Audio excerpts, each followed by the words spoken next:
శ్రీ సుబ్రహ్మణ్య స్వామి శివుడి దివ్య తేజస్సు నుండి ఉద్భవించినవాడు. కుమారస్వామి, కార్తికేయుడు, షణ్ముఖుడు, స్కందుడు అనే నామాలతో కూడా స్వామిని పిలుస్తారు. సుబ్రహ్మణ్య స్వామి షష్ఠి తిథిన జన్మించడం చేత షష్ఠి తిథికి చాలా ప్రాముఖ్యత ఉంది. అందువలన భక్తులు సుబ్రహ్మణ్య స్వామి అనుగ్రహం కోసం ప్రతి నెలా వచ్చే షష్ఠి తిథి రోజున ఉపవాసం ఉండి స్వామిని భక్తి శ్రద్ధలతో సేవిస్తారు. అయితే చాలా చోట్ల సుబ్రహ్మణ్య స్వామి సర్పరూపంలో దర్శనం ఇవ్వడం లేదా సర్పంతో కలిసి ఉండడం జరుగుతాయి. దీని వెనుక ఒక ఆసక్తికరమైన కథనం ఉంది. అదేంటో తెలుసుకుందాం. శివాభరణం ఘోర రూపం పంచ ఇంద్రియ తారకం నిత్యం జాగ్రత్తే నిష్టం నాగనాగం ఆశ్రయే. కైలాసంలోని పరమేశ్వరుడు తన దగ్గర ఉన్న గణాలకు అధిపతిగా తన కుమారుల్లో సమర్థులైన ఒకరిని నియమించాలని సంకల్పిస్తాడు. చిన్న కుమారుడు సుబ్రహ్మణ్య స్వామికి జ్యేష్ఠుడైన వినాయకుడికి మధ్య ఒక పరీక్ష పెడతారు.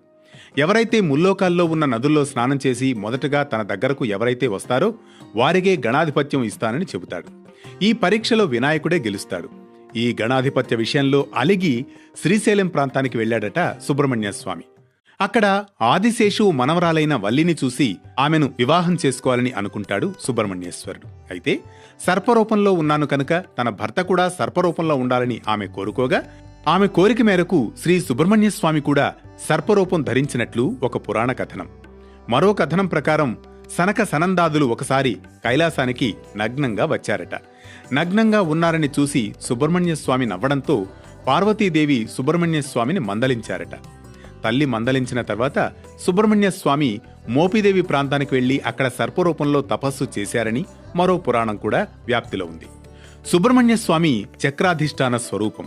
మనిషిలో కుండలినీ శక్తి సర్పరూపంలోనే చుట్టుకుని ఉంటుంది. ఈ కుండలినీ శక్తిని యోగా, ధ్యానం, మంత్రం, తంత్రం, యంత్రం వంటి వివిధ పద్ధతులతో జాగృతం చేస్తారు. ఇలా జాగృతం చేసిన తర్వాత బ్రాహ్మీ స్థానాన్ని ఆవహించి అందులో బ్రహ్మతత్వాన్ని అనుగతం చేయడమే సుబ్రహ్మణ్య తత్వం అని చెబుతారు.